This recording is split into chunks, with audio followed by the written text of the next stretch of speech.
Hello. Welcome to this class on JavaScript for beginners. And this just want to do a quick introduction, and after that we'll go straight into code in the subsequent videos.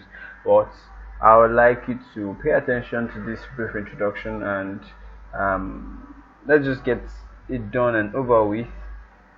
Basically, so just a couple of definitions and history and stuff that we need to know before we go into JavaScript proper. So, what is JavaScript?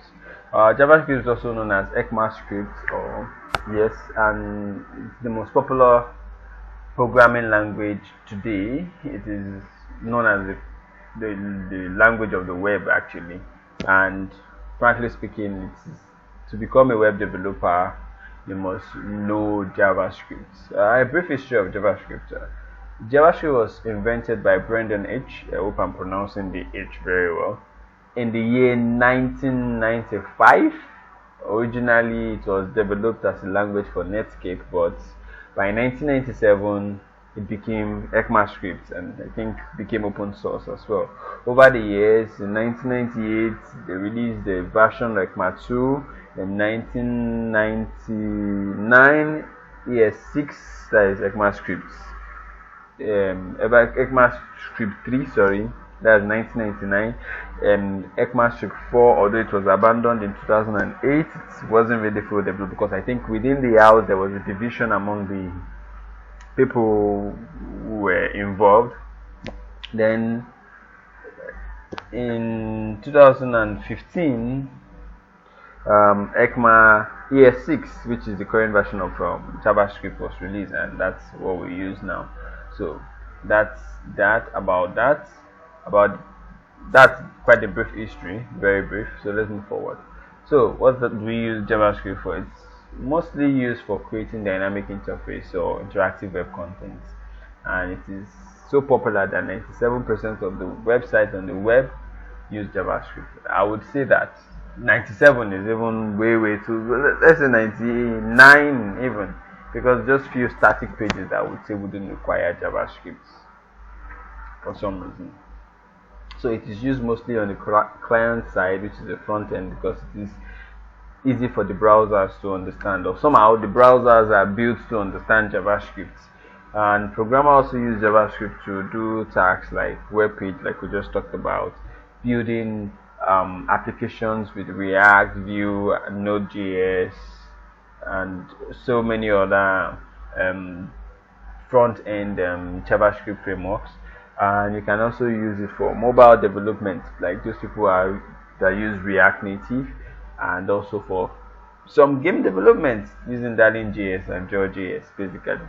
So that's what JavaScript is used for. But if I would say it's a multi-purpose language. You can use it to do virtually almost anything that you would want to program with, and it is so very easy to not easy, but so very, it's like when you learn one language and you're able to use it in so many ways.